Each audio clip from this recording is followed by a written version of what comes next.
ब्रह्मन् ब्राह्मणो ब्रह्मवर्चसि जायत महाराष्ट्रे राजन्यः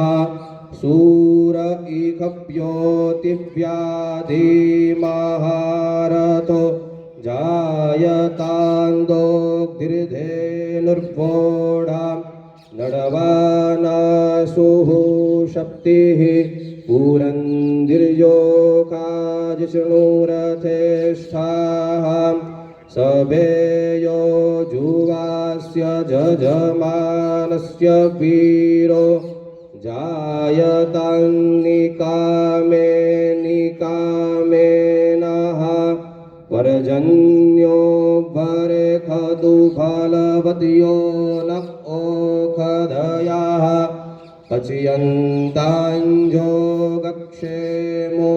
नः कल्पताम् अम्बे अम्बिकें बालिके नमः नयति कश्चन सस्यस्वकाः सुभद्रिकां पीलवासिनीं हरिः ओम्।